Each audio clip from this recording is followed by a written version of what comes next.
Good morning. Monday morning. Not a bad day out at the moment. Going to get very hot today. Very hot indeed. And this wasn't forecast. I actually said towards the end of last week, we were going to go down to about 21, which is about the average that we've had. An average British summer. But this week's going to be very hot. Maybe some thunderstorms around. Yeah, do we mind? No. I've seen some spectacular thunderstorms in my day. Wow. I've got two flies that are enacting the Battle of Britain. And then eventually when they attack me onto the arms and so on and so forth. And I keep on knocking them, keep on telling them that they're not welcome. And are they paying any attention? No. And it's very distracting. So if from time to time you hear, or me looking away at these damn flies, and not long may they reign. Sure, may they reign. I don't want to kill them, but I have to. Oh, you murderer. Oh, dear, oh, dear, oh, dear, oh, dear. Anyway, yeah, I think before I go into the news, I just to tell you a couple of things that I come across.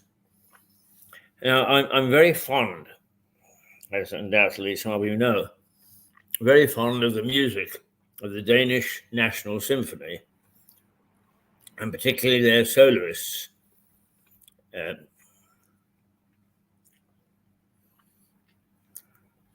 I keep forgetting the name of the Norwegian lady with whom I'm desperately in love. But she's a mezzo-soprano. And there's Christine Anderson, who is soprano. And they do extremely well, very nicely, when they actually appear with the orchestra in doing music from the westerns of Clint Eastwood, the trilogy, The Good, the Bad, and the Ugly, A Fistful of Dollars, For a Few Dollars More, and Once Upon a Time in the West. And it's that last one that I was set to listen to this morning because I just find the music inspiring. I think it's really terrific stuff. And they showed the opening scene of, I think it's Once Upon a Time in the West. And the lady who has been told to join her husband or mentor or whatever gets off the train and he's not there to meet her. And she's left all alone in this one-horse town. It looks as if it's got a future, all right, because it's hustle and bustle. But the hustle moves here and the hustle moves there. Anyway, she is left isolated in this little town. And it reminded me of a time way back in 1959, I guess it would be. Yeah, summer of 1959. I found myself in the resort town in Canada, in British Columbia, called Radium Hot Springs. Been a favorite of Churchill at one time. Nice little place, a bit of a spa, swimming pool, beautiful mountains, lots of bears. And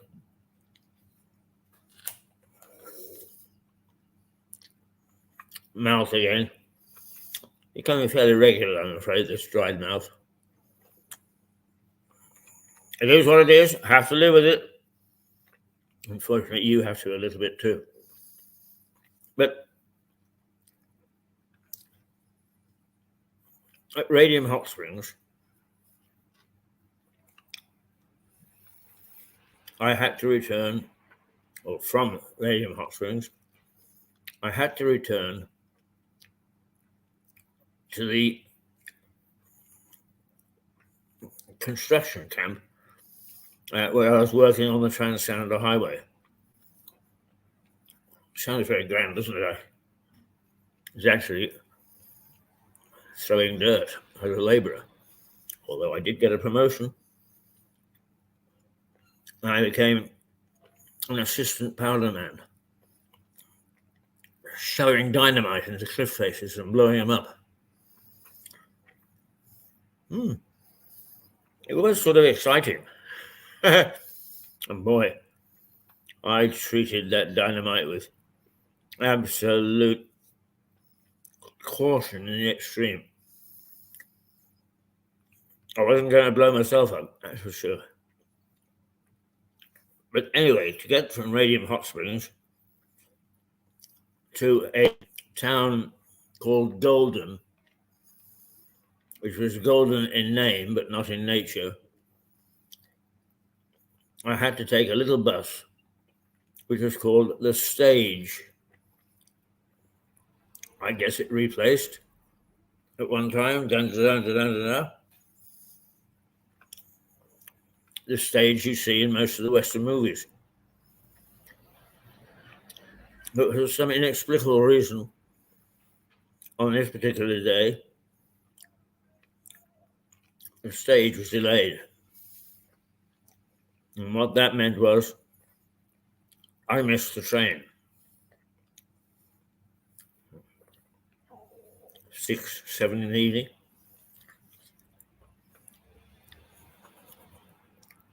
The next train was around about 5 in the morning. So here I was, stuck in Golden, in the train station in Golden. And it was a pretty lonely and scary place. Golden is, I looked it up the other day because I was interested. It's now a very vital and lovely tourist place, thriving economy. And it certainly was very beautiful. In those days, it had one hotel, and you didn't stay in the hotel because there were gunshot wounds, not wounds, holes in the ceiling and the floors where drunk cowboys would come in for the weekend, stay in the rooms, and when they were well fueled, would let off a few rounds, shooting mostly at the ceiling. And if you're in the room above, that was right at your backside.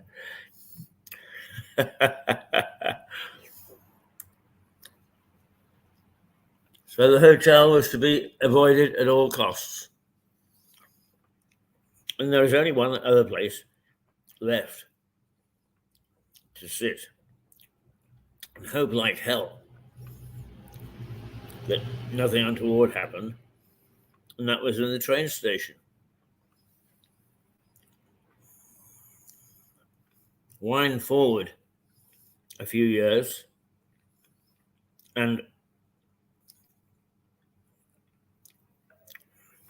Sidney Poitier found himself in a very, very similar train station in a very, very similar town,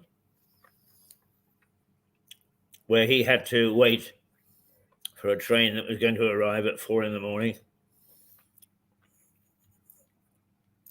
And this was in a movie called In the Heat of the Night. Fantastic movie, actually.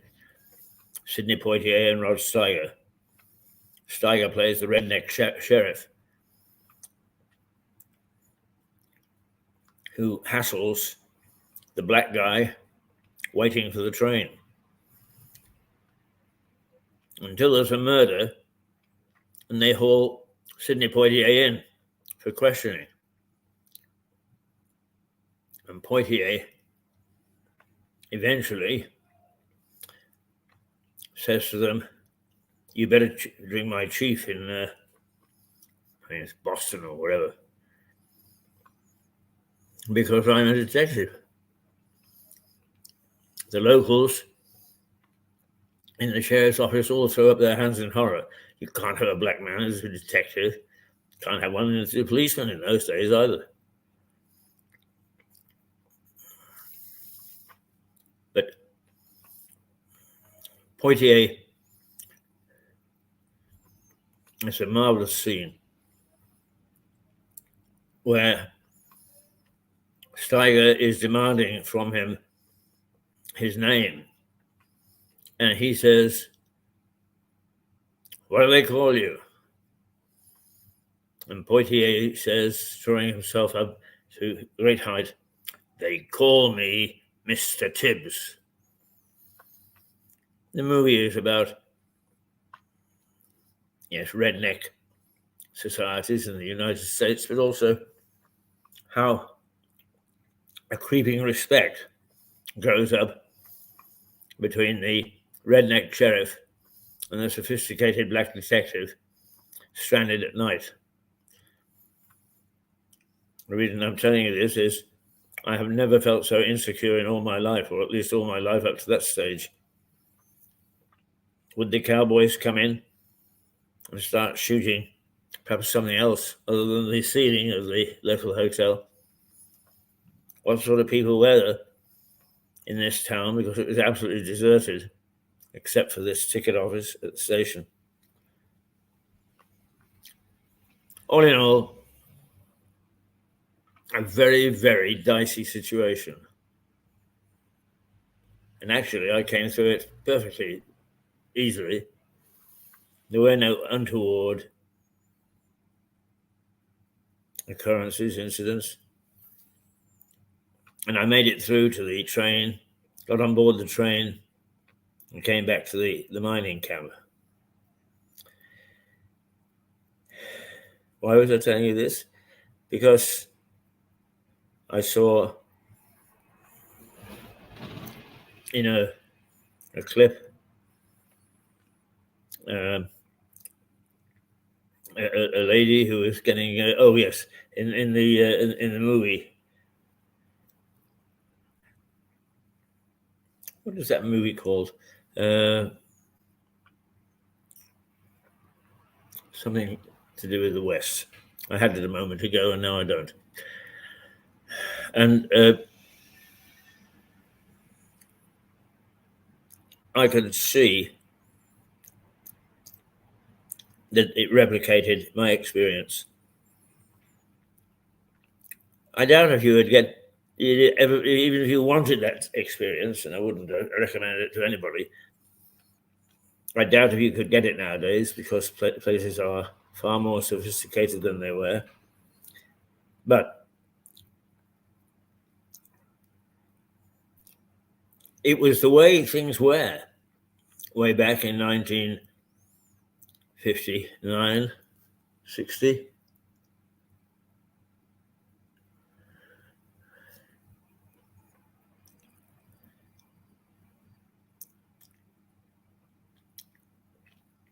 things were pretty rough.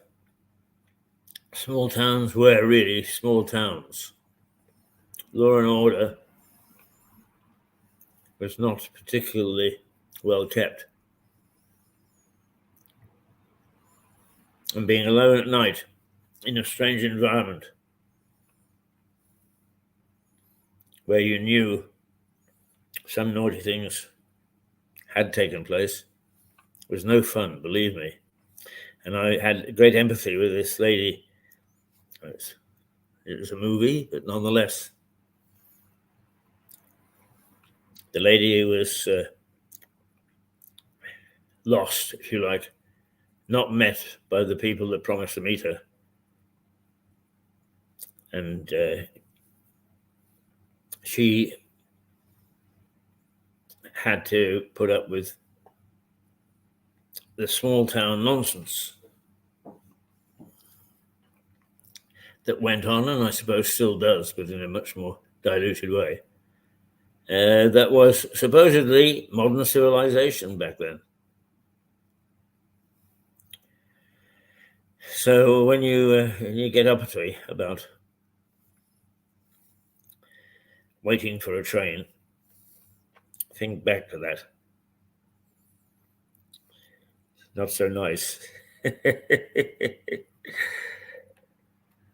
Okay, let's take a look at the front pages, shall we? Yes, we shall.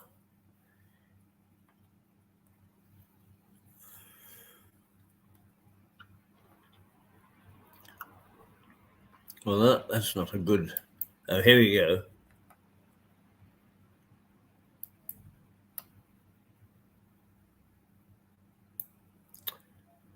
News. The Metro newspaper, the I newspaper, starts off with "Merci, Paris," and lost respect for police.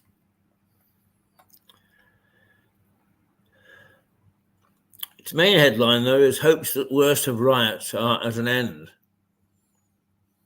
The Paris Olympics have officially come to an end, with images of the closing ceremony splashed on the front page of most of Monday's iPlayers. Yes. Merci, Paris, the I says, adding that the games closed in style. Also on the I's front page is the latest on the UK riots, with the government said to be quietly confident that the worst of the widespread shootings would take place. So, there you are, back to normal. The Guardian. The far-right use of Christian symbols is an offence to our faith, says Welby.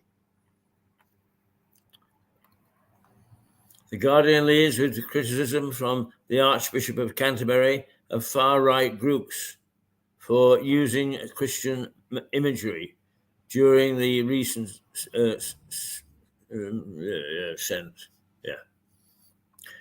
imagery during the recent riots.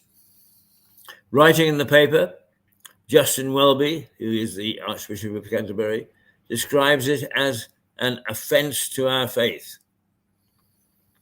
Also covering the Olympic closing ceremony, The Guardian describes the event as a dream mic.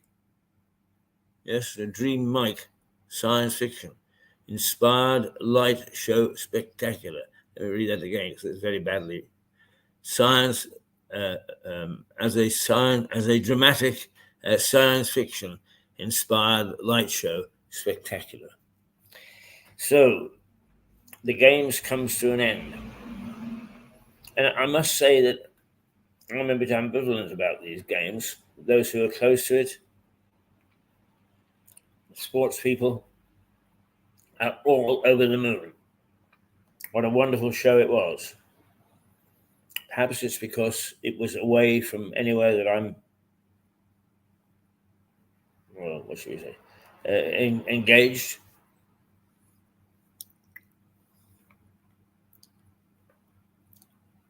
I didn't get that feel of excitement that I have in past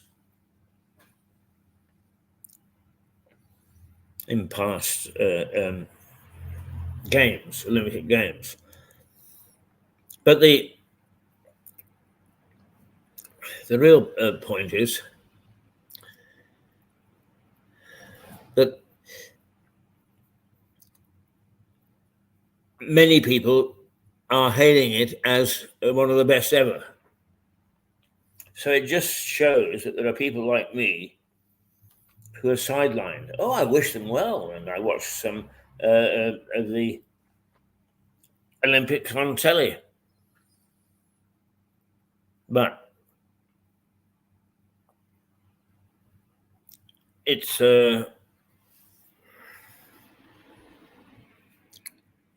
I don't know. I just can't pinpoint it. I just can't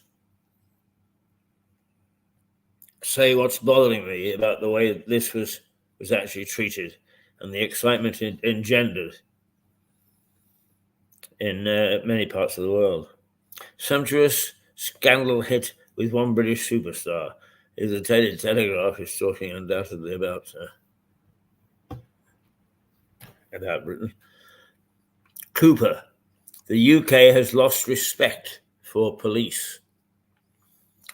Well, now, let's just take a look at this story. The Daily Telegraph's top story focuses on comments from Home Secretary Yvette Cooper that the violent unrest shows people feel as though crime has no consequence.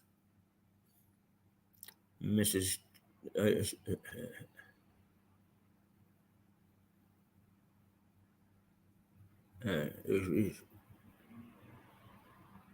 Kept the key.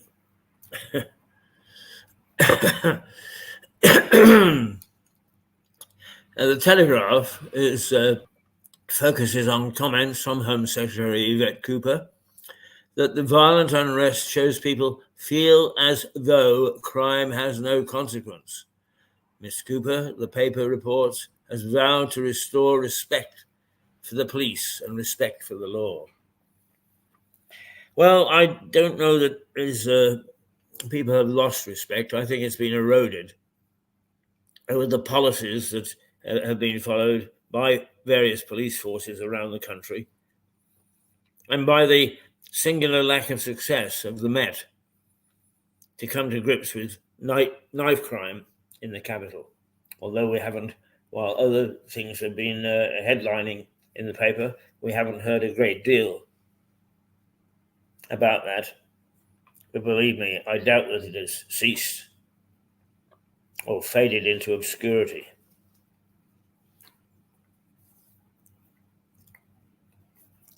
Yeah. And one of the things that I think that the police need to take a very strong look at is that they are actually doing what people want, not what they've decided they're going to do.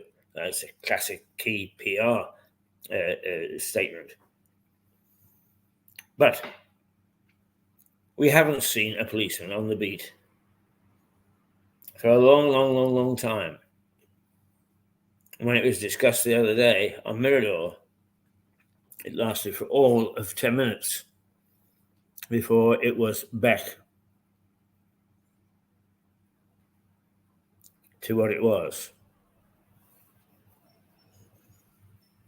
And that is isolated. So if the police want to start to get respect, they've got to meet their clientele. They've got to be out there, and not just when you've been naughty and they want to deliver a warrant or whatever. No, it's got to be an ongoing thing. And unless they do that, they can spend all the money, get all the recruits, go,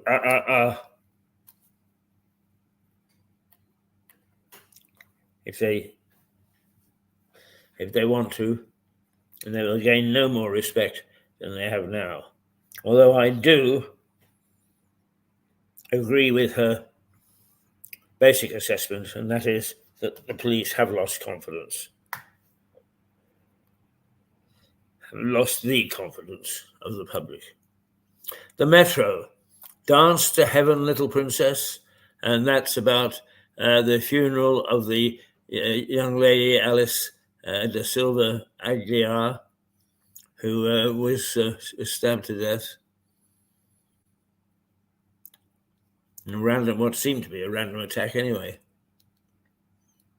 Hundreds of mourners line the town streets, that's Southport, to pay their respects to the 9-year-old who has been described as a princess by a heartbroken family.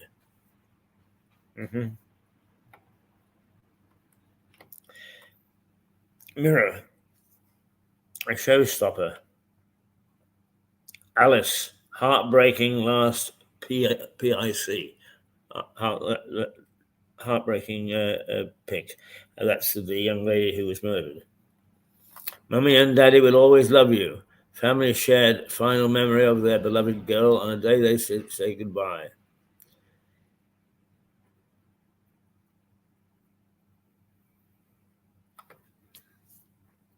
Anybody like to have a go? You're more than welcome.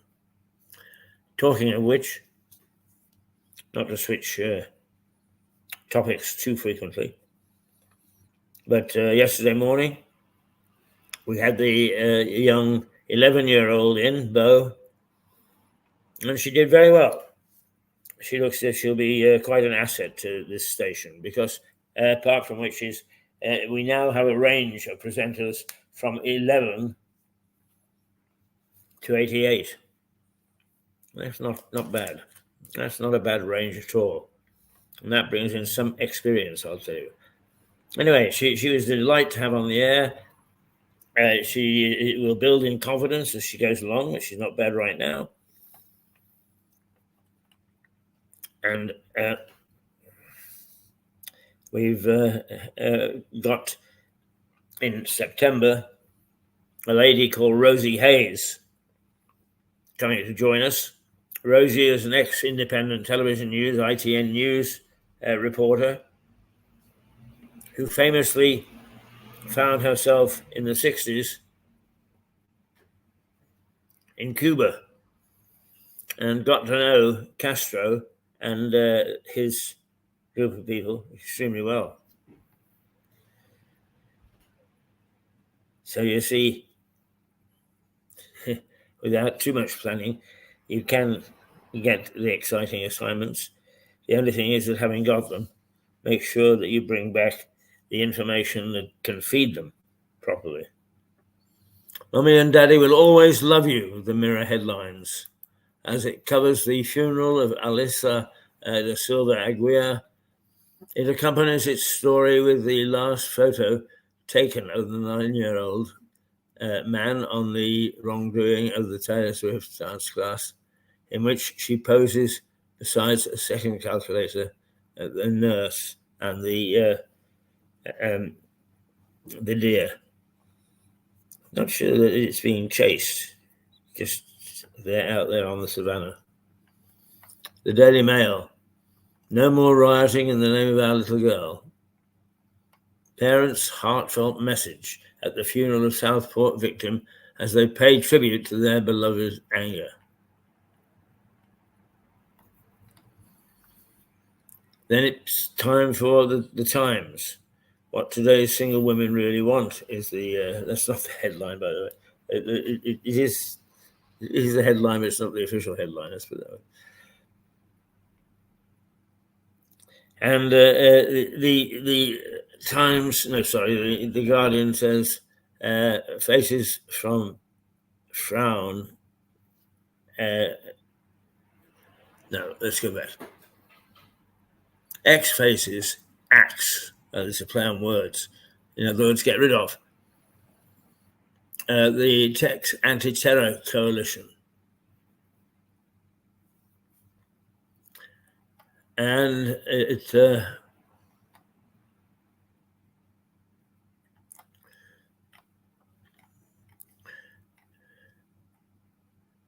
doesn't display some other countries. Knock down prices for the green belt to be built on is the headline in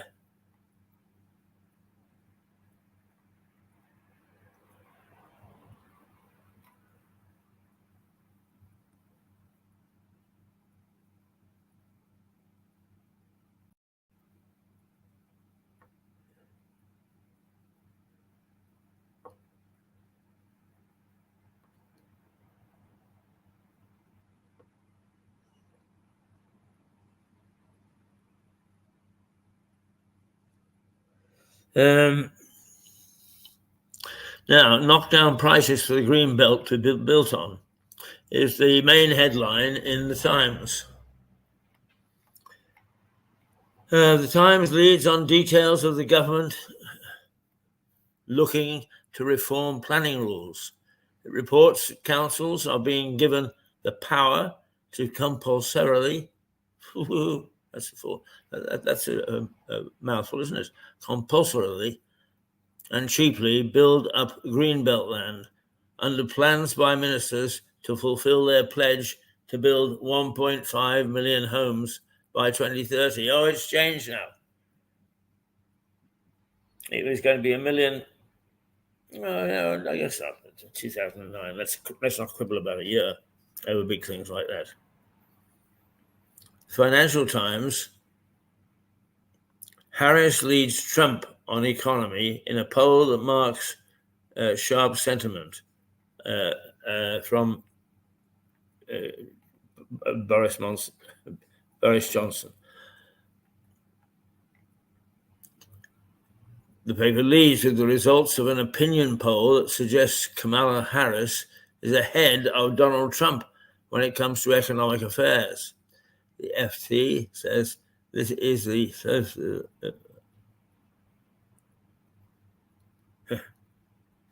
These dive bombers are getting on my nerves. Oh, go away.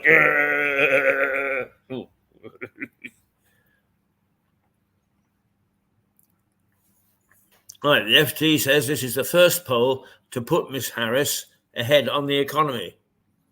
It finds Americans overwhelmingly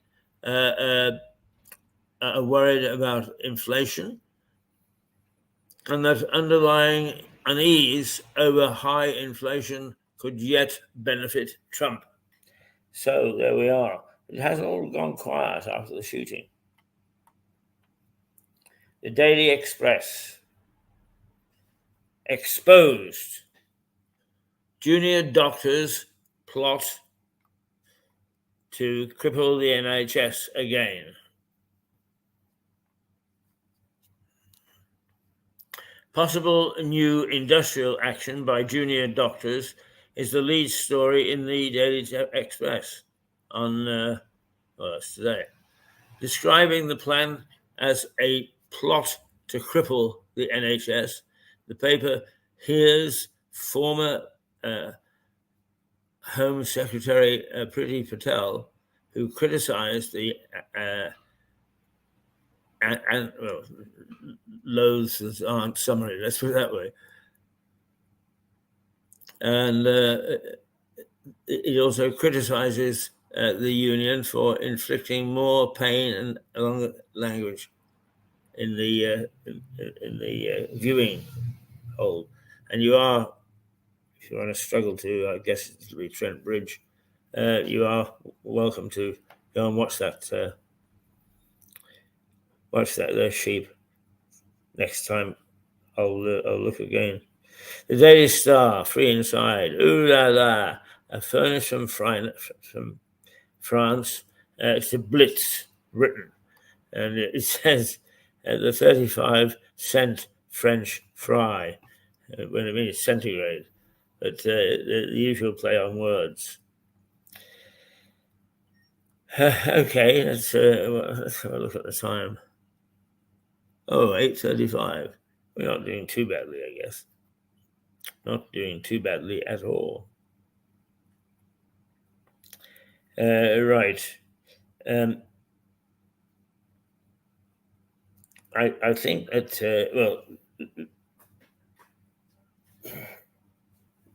those to whom such things are important, remembering the fact that we only won one more medal than ever before in the Olympics. But let's have a look what's on the inside of the newspapers. And the taxman admits it will never recover £19 billion of unpaid tax.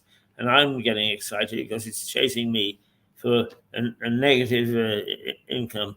But the only thing is I haven't bothered to file the documents that prove it. Oh dear me.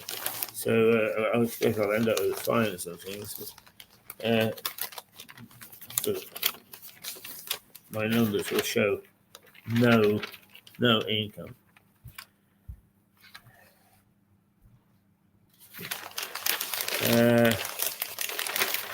Let's see. Viewers are taken on a voyage as the host hands over the baton. Oh, that's referring to the French closing of the Olympics, which took place on the banks of the Seine, as in the opening ceremony. That in itself, I think, was different. It was very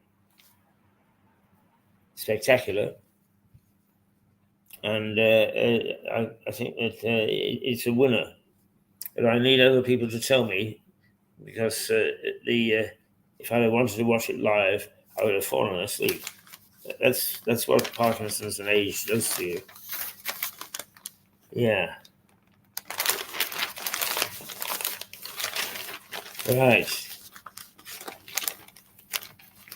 Ooh, free accommodation and prizes if students sign up before results day. We must really get to Mark, maybe, to tell us what the hell's going on in the academic world. It all seems to be in turmoil.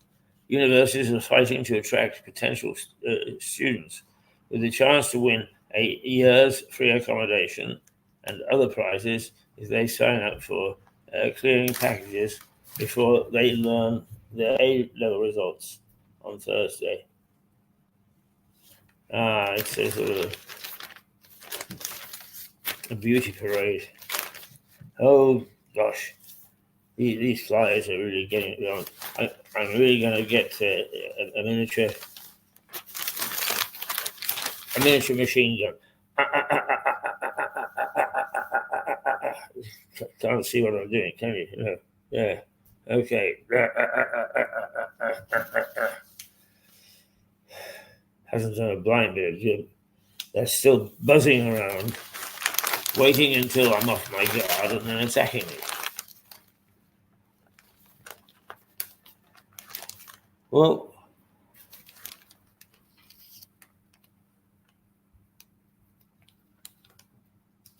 a man with a weapon was shot by police in a Surrey village.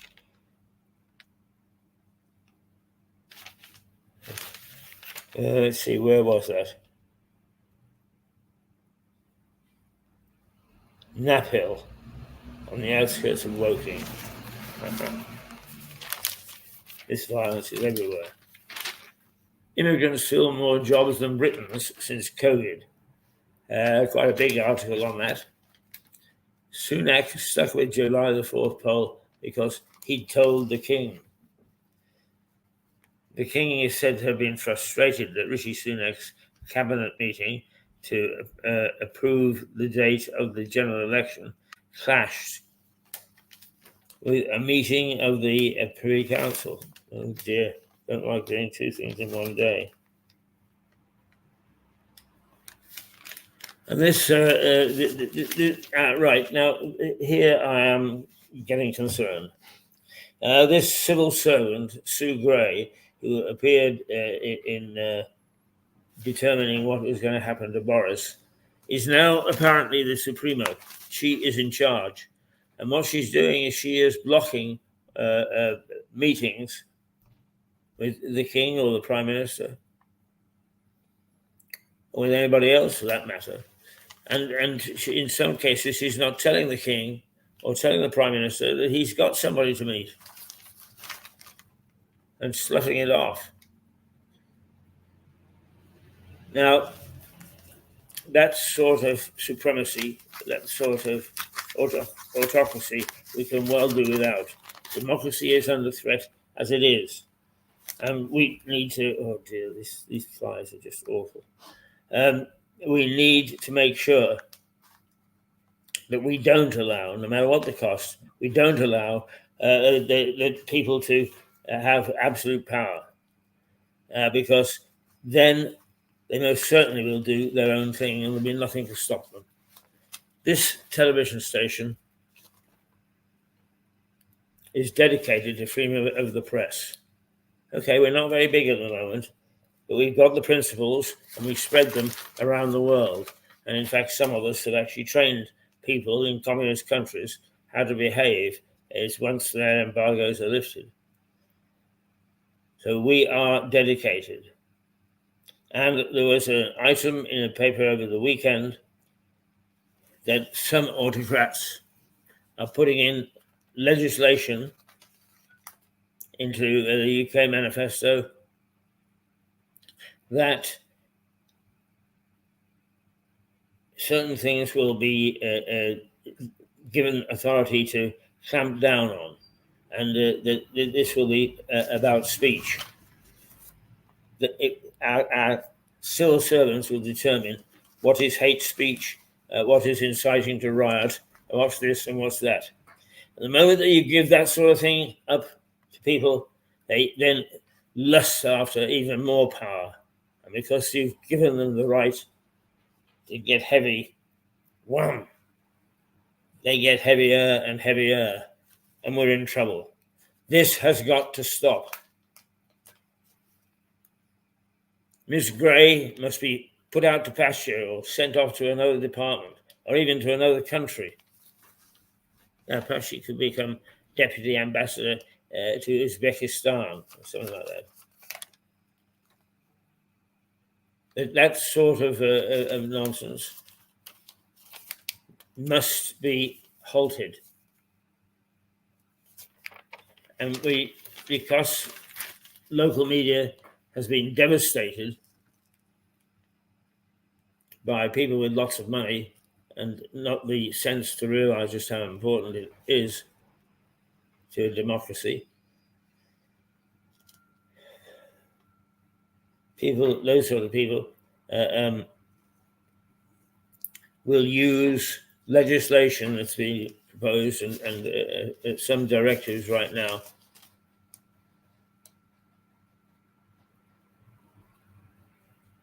to make sure that we don't get hijacked and we don't have people making arbitrary decisions because they think that they can. Well, it may seem pretty unfair, but ugly people's lives are shorter. And where that leaves me.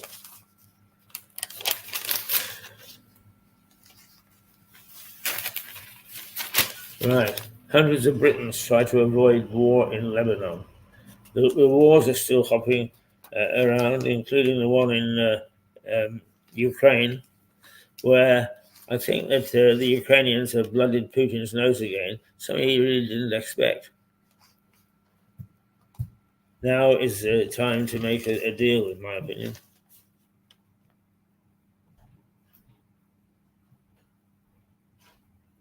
Okay. How safe are the Lucy Letby convictions for baby murders? Well, they've been, that's controversial. And there's been more worthy articles about that and those sort of things than you can shake a stick at.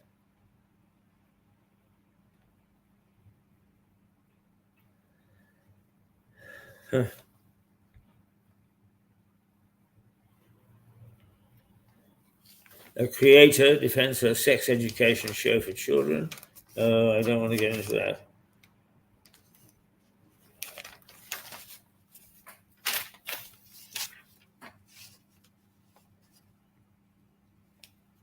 And rioters long for a Britain that never existed. Well, there's a certain, there's my friend Katie going down to the shops. And God bless her, she's a lovely lady.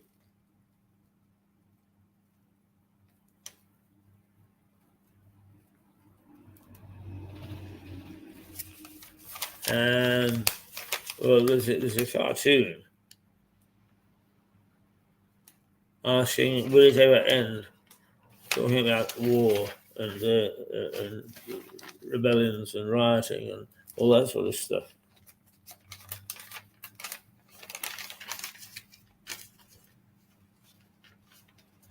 And it says NATO's Baltic weak spot faces a choice to take up arms. Now, where is that? Because I know the Baltics a little.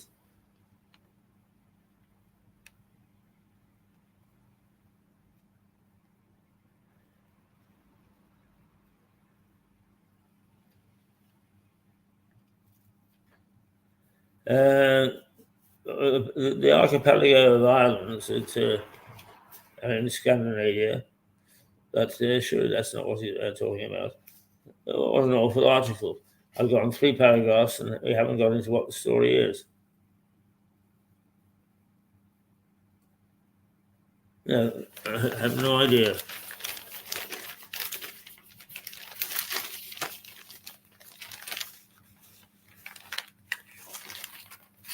Right, I think that's more or less, because it is summer, and that's why we have this little meandering.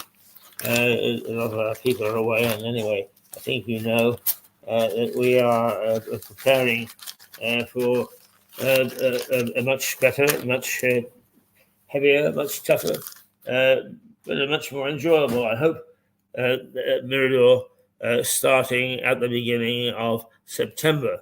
So in the meantime, we're experimenting with people and things and places, and that's why I told you earlier we had Bo on yesterday, an 11-year-old student from Chile who is going to have her own little program, and absolutely great. She was certainly full of it yesterday, so I think that you will find that she'll provide the goods in no mean order. Let's take a look at the exact weather, shall we? Yes. Here we are. 27 degrees today. Wow. Sunny and a gentle breeze. There we have the little icons. It's starting at 7 o'clock. It's sun, sun, sun, sun, sun, sun, sun, sun, sun, sun. It's, I can't remember, it was the mamas and papas who sang that, something like that. And only cloud at 5 o'clock this afternoon. Still no chance of rain. No rain today at all. So a very, very nice day. Tomorrow, Tuesday, temperature's going to drop down to 22nd, but still lots of sunshine. Wednesday, sunshine and cloud. Thursday, sunshine and cloud. And let's see what Friday. 10 to 8. Is that right? 10 to 9.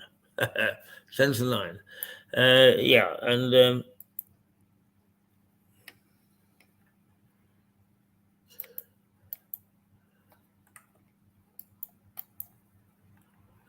some thunderstorms, possibly.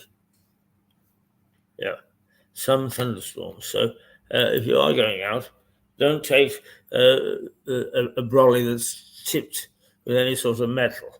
Otherwise, you just might get the shock of your life.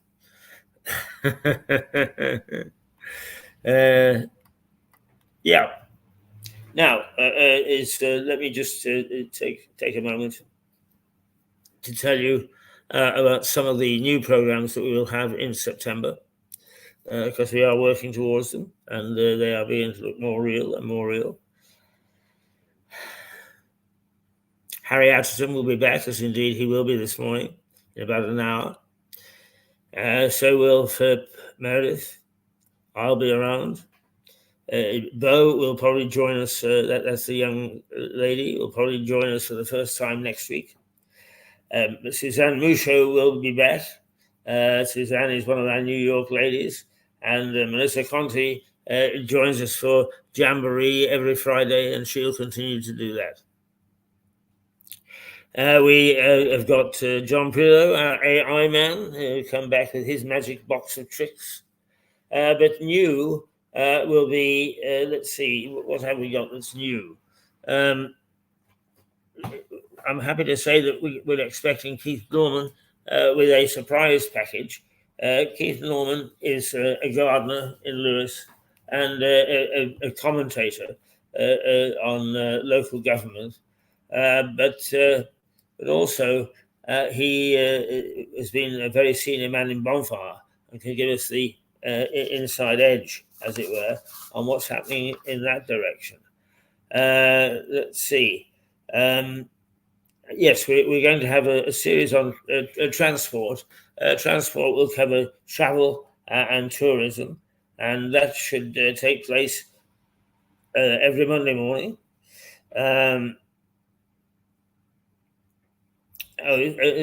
Susie Cooper will be back to give some comments on a Tuesday morning. So she'll be on tomorrow morning for the first time in some time. Mark Maybe, Dr. Mark Maybe, he'll be around with education. And I just mentioned that we're expecting Bo to join us, not this coming week, but the week after. We're going to have a pretty heavy political agenda because we, in the current situation, need input from local politicians. And if they won't put it in, then what we shall do is we'll make basic assumptions and we shall yell and rail against them. And if they then say, no, hang on, that's you've got it all wrong, that's their fault, not ours. And that, of course, all takes place with Stuart Dolby. Deck, the landlord here, is going to start a drinks program about various drinks you can get in a pub, but also about the pub itself. We're talking turkey this week, so it's possible we will see a little trial run next week with that. And John Hentley will be back. And so will Kit. Kit, the high school, the teacher from Lewis Old Grammar School. Rosie Hayes, whom I've mentioned to you, will be back on a Thursday. Very perceptive she is too. And that takes us to Suzanne and the Lewis Old Grammar School. So we'll indeed have a fair old variety. And Mr. Phillip has just joined us. Indeed, I have. Good morning, Philip. Good morning. I just thought I'd check in and give you a hand for a while. Right. Very nice, too. Good to see you. What were you up to over the weekend? Oh, we had a very busy weekend, very pleasant weekend. My two older children were both down. Charlie with his fiancée. She came down sometime after him, but he'd been here for a few days. And then Jess came down. Particularly my wife, who just, loves doing stuff with them. Went to the beach, had a walk, just really nice stuff. And Charlie is a superb cook. I mean, he really is good. And so he and his fiancée, Florence, cooked us this genuinely top-class roast. I mean, roasts on a very hot day don't really match, but this was delicious. And typically, modestly, he said that it was because the chicken was of good quality. Well, it was, because it came from the local butchers. But I have, in the past, cooked the same chicken, and nothing like as nice as Charlie did it. So, and because his fiancée Florence is a vegetarian, she's really, really hot on the veggie side of things. And she did this amazing. Sorry to wax lyrical, but I think it was cabbage. She did like fried cabbage, and it sounds awful, but it was absolutely gorgeous. Yeah, no, I mean, you can have that in Bubble and Squeak, can't you? It's rather good. Well, quite so, yeah. But so no, I haven't, and still I'm not coping very well with the heat. I think probably for the first time ever, my age is beginning to tell, because I've never really been good in heat, and I burn badly because of my fair skin. Yeah. But no, the last 2 weeks I've found very difficult, and it's made me feel really quite giddy. Yes. Yes, but, I must say that I've suffered a little bit like that too.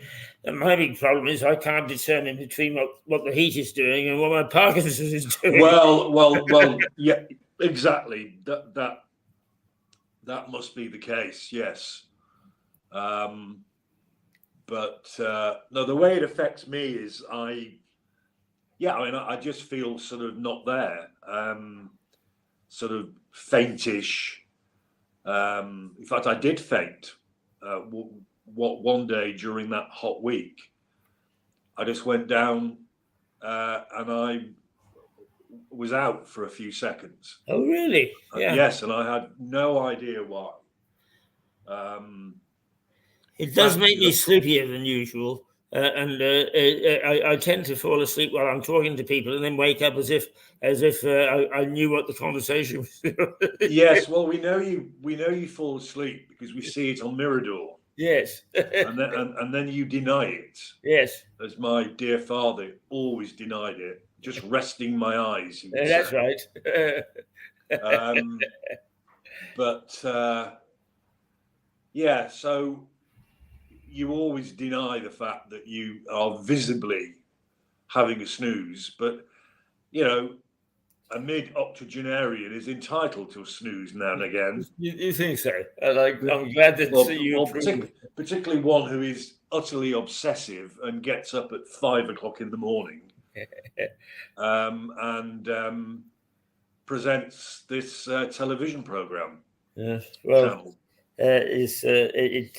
yes, I suppose to some it would seem obsessive. It even seems obsessive to me once in a while. But you know that I mentioned this a moment ago, that this government is already flirting with legislation which can be interpreted as being, the sort of thing that we say. In theory, they could actually haul us into court and send us to prison. And that sort of thing cannot go on. And that's why Mirador exists, really, is somebody's got to stand up against it. Now, we're not the only ones, but we are few and far between compared to what we were 20 or 30 years ago. So, my obsession is not only an obsession for television as an art form, if you like, but also as a protection of our society against authoritarianism. Yes, well, on another note, I think we need to repeat as often as possible that you incredibly have restored our Facebook link. Oh,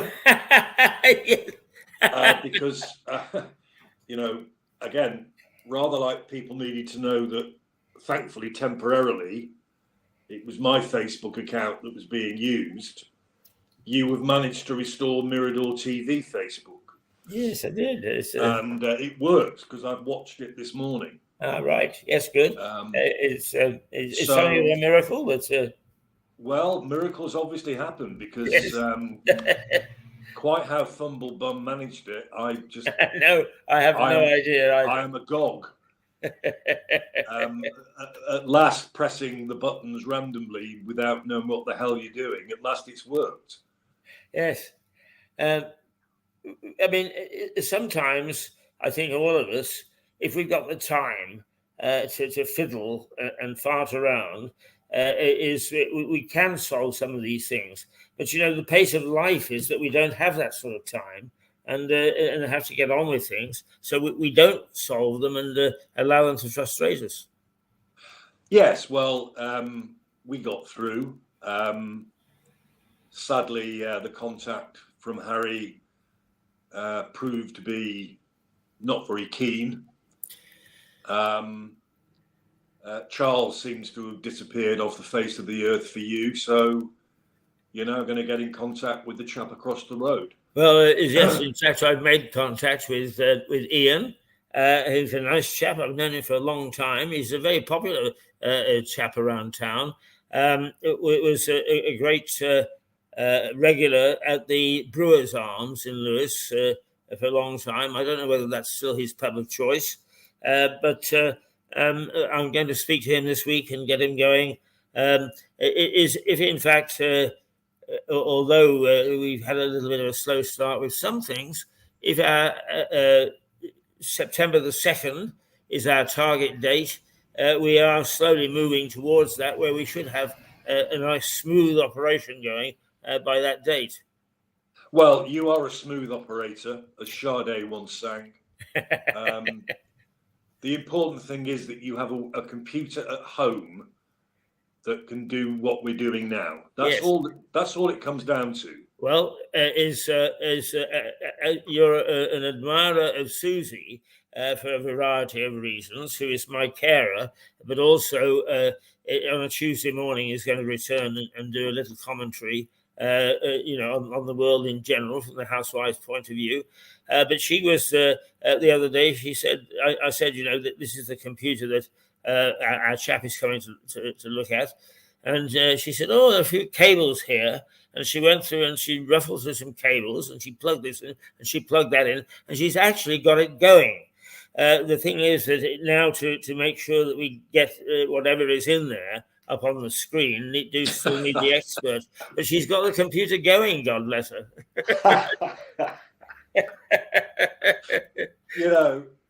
I'm laughing because it reminds me of how you weren't charging the Red Devil up properly. You and cables and plugs just don't get on. No, they don't. Not at all. Not at all. And the fact that this perfectly good computer has been sitting there idle, but can work perfectly well if everything was plugged in correctly. Well, it is. It isn't. I mean, it is quite a sophisticated computer.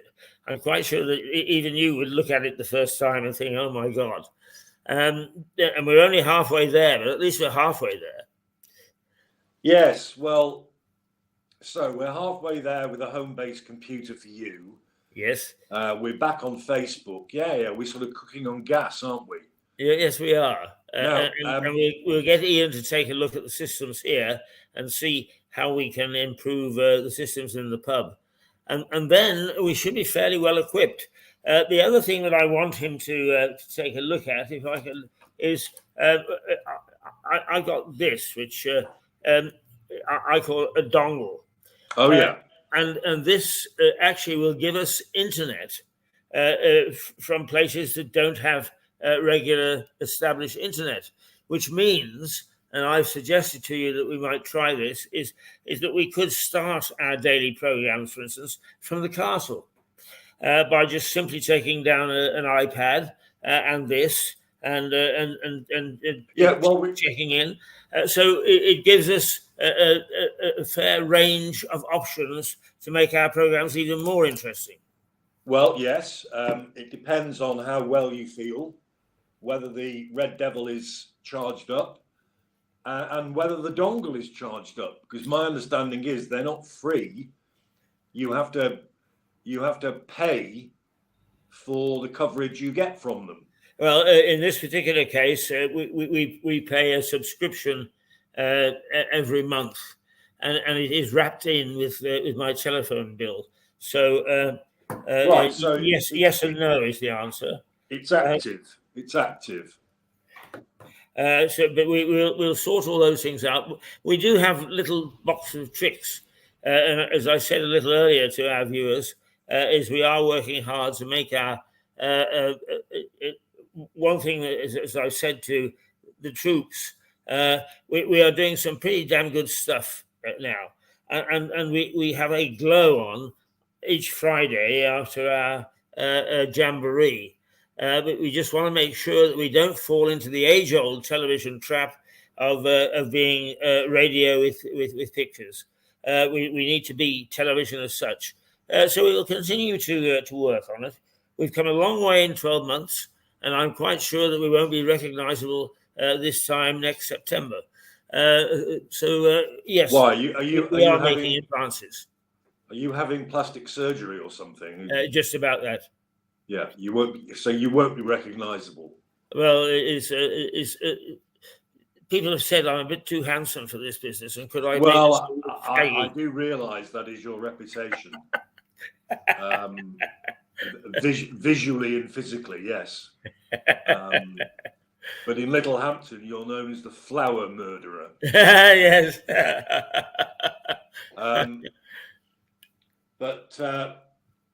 Right. Well, back over to you. I need you to, in your courteous, gentle way, to give Joe a nudge, because yes, he's not got back to me, and I don't think he will. Very well. I shall push him today if he comes in today. And I don't want to keep prodding him. No, that's all right. Laid back or not, I don't think he found my call that welcoming to him. But he was on his way out the door to play cricket, so that probably explains. He is very focused on his cricket. He plays 3 or 4 matches a week, and he's not a professional. I mean, but get paid for it. If he plays for Firle, he can't be bad. No, he's in fact very good, and they are quite a good side, Firle. Now, you've been going for well over an hour now. Yes, I'm going to actually log out and then come back. And if you're around, I'd like you to join me. Do you want me to play a repeat program and then you can come back later? Yes, that would be nice. But remember, we've got Harry at 10 o'clock. Yes, well, I'll choose one that's about 50 minutes long and all right. Do that. That sounds very good. All right. Well, I'll end the stream. You have a breather, and I'll find something to play. Very well. Thank you. Bye-bye. Bye.